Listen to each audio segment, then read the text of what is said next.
Assalamualaikum warahmatullahi wabarakatuh. Saya Husnul Niam dari SMKN 1 Surabaya, mahasiswa PPG Darjab tahap 1 gelombang 2 yang akan melakukan rencana aksi pada tahun 2022. Terima kasih. Wassalamualaikum warahmatullahi wabarakatuh. Oke, assalamualaikum warahmatullahi wabarakatuh. Selamat siang anak-anakku. Sebelum kita mengawali materi di bab sistem hukum dan peradilan di Indonesia, marilah kita berdoa sesuai dengan keyakinan kita masing-masing. Tapi untuk kali ini berdoa akan dipimpin oleh ketua kelas kalian. Silakan Mas. Sebelum memulai pelajaran pada hari ini, alangkah baiknya kita pelajaran saat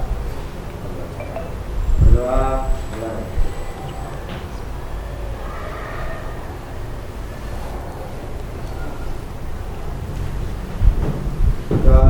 Terima kasih. Mohon berdiri sebentar nak ya. Kita menyanyikan lagu Pancasila.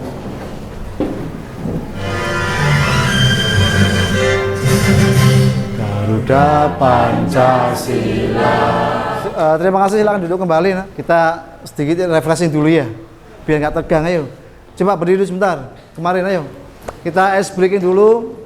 Ya, saya berikan arahan sebentar, kemudian nanti kita lakukan bersama-sama.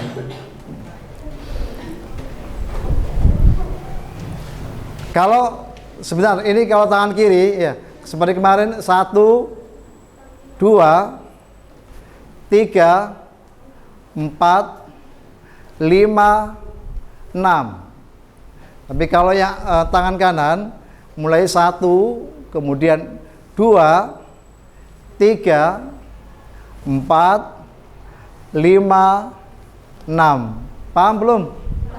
Paham. Kalau sudah paham, coba silakan mulai 1, 2, 3, 4. Pada materi kali ini ya, kita angkat tentang sistem hukum dan peradilan di Indonesia. Ada 2 kali 45 menit. Kompetensi intinya ada di menghayati dan mengamalkan ajaran agama yang dianutnya sampai nanti KI 1 sampai KI 4. Kompetensi dasar untuk kali ini yang kita sesuaikan dengan judul yang sudah ada.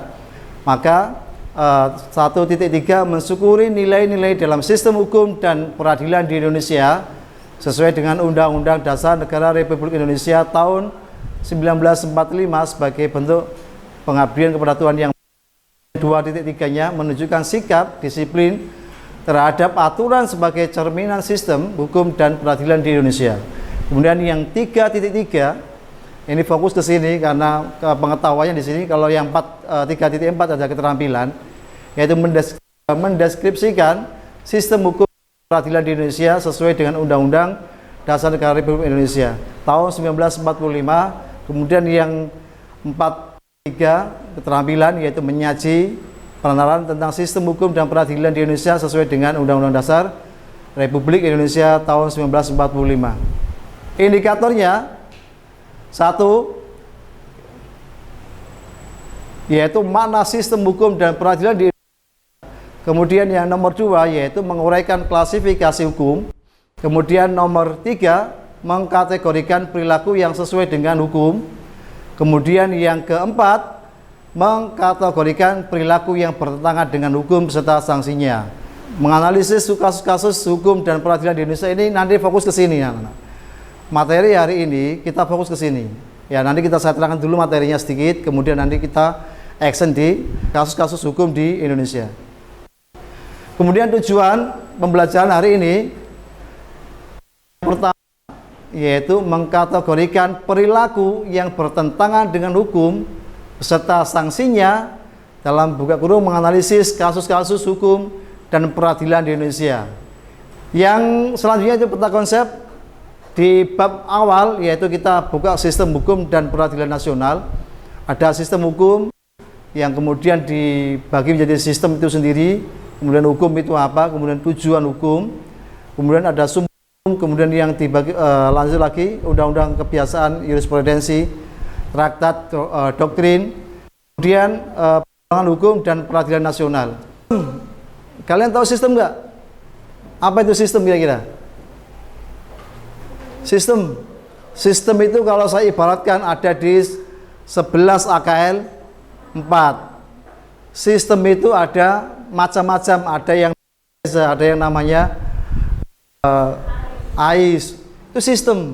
Kalau satu sistem ini di 11 AKL 4 ini ada yang rusak, ada yang melakukan kesalahan, perilaku yang menyalahi aturan, maka yang salah bukan satu orang tetapi semuanya. Berarti kesimpulannya apa kira-kira sistem itu? Komponen-komponen yang saling terikat dan adanya sanksi bagi kelompoknya. Kalian coba nanti amati video yang ini, kemudian kamu buat kesimpulan. Mungkin dari kalian ada yang membuat kesimpulan. Kaleidoskop atau catatan peristiwa hukum dan juga tanah air di tahun 2019. Review lagi kepada Anda, apa kemudian beberapa contoh kasus hukum di tahun 2019 yang menuai sorotan publik. Kita mulai dulu di tanggal 14 Februari 2019. Ini adalah penetapan Joko Drianto yang merupakan mantan PLT Ketua Umum PSSI. Saat itu Joko Drianto kemudian dikaitkan dengan kasus perusakan barang bukti. Ini juga terkait dengan pengaturan skor di sepak bola di Indonesia. Kesimpulan dari video tadi, kesimpulan secara besar-besaran aja, nggak usah ribet-ribet, nggak usah terlalu tegang ya. Satu, mafia hukum, apalagi jual beli perkara, apalagi kira-kira tadi, apalagi kira-kira, pengerusakan barang bukti ini kalau di dunia peradilan tambah susah, tambah lebih banyak hukumannya. Dari hasil video tadi, saya minta tolong dibagi kelompok, Mas. Dibagi kelompok, coba kita bagi maksimal 5 ya.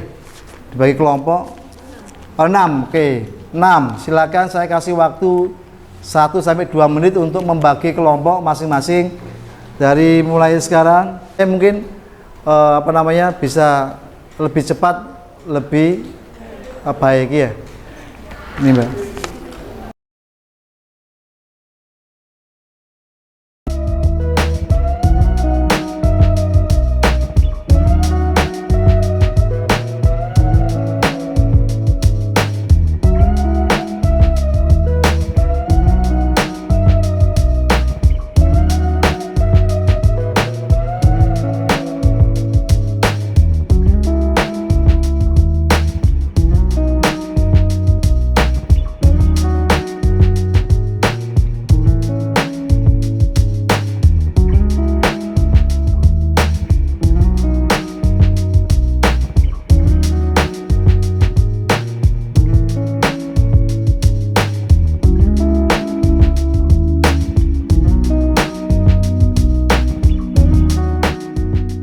Solusinya apa? Ya, kamu baca dulu nanti baru kemudian solusinya di depan ya. Ya itu aja, nggak usah terlalu banyak panjang ya. Kamu kasus apa Mbak? Oh gangster. Udah, nanti ini ya maju ya.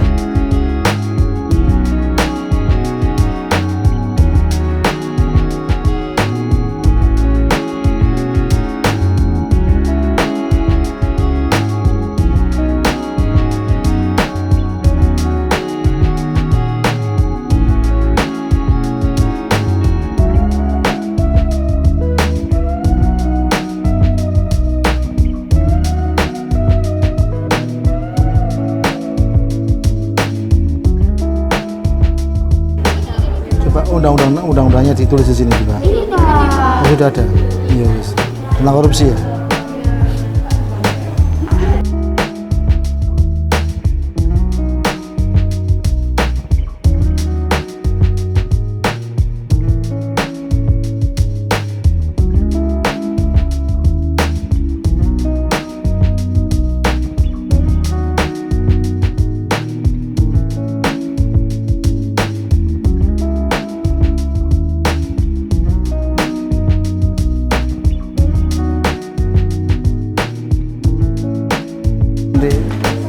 Pertanyaan ke saya.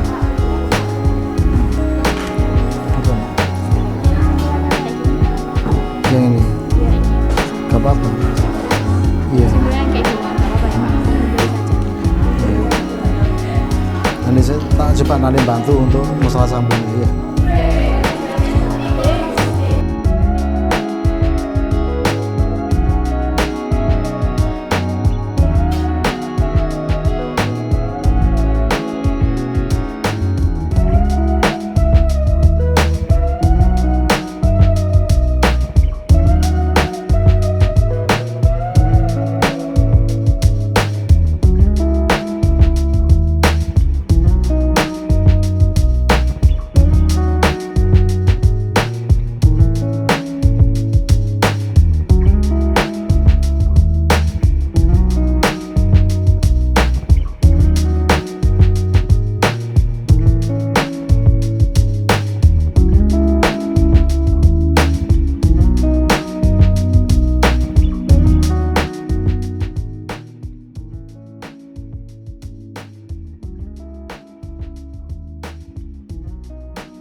Oke ya, Mbak, ayo kelompok 1, 2, 3, 4, 5, 6 bisa maju ke depan.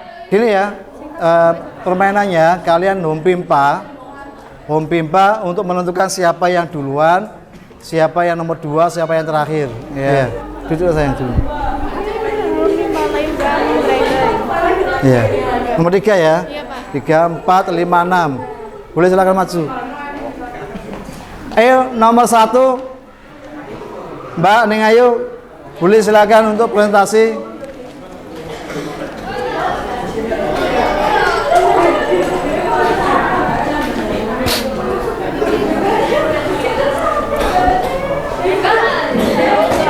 Assalamualaikum warahmatullahi wabarakatuh.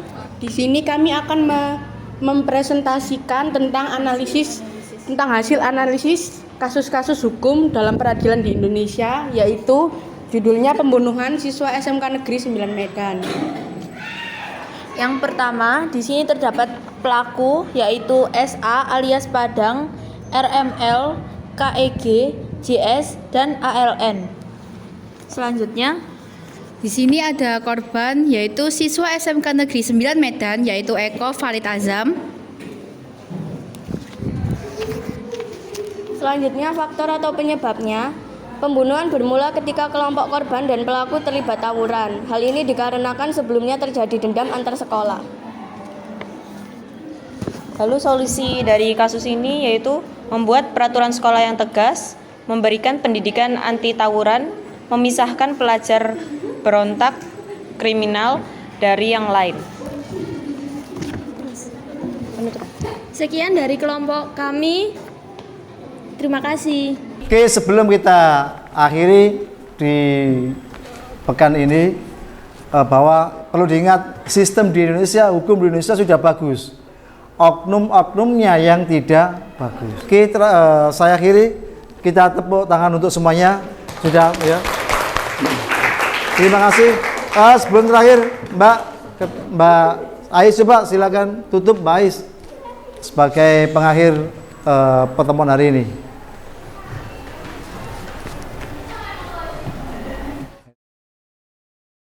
Baik, sebelum kita akhiri pembelajaran hari ini, marilah kita berdoa bersama sesuai dengan kepercayaan dan agama masing-masing. Berdoa mulai.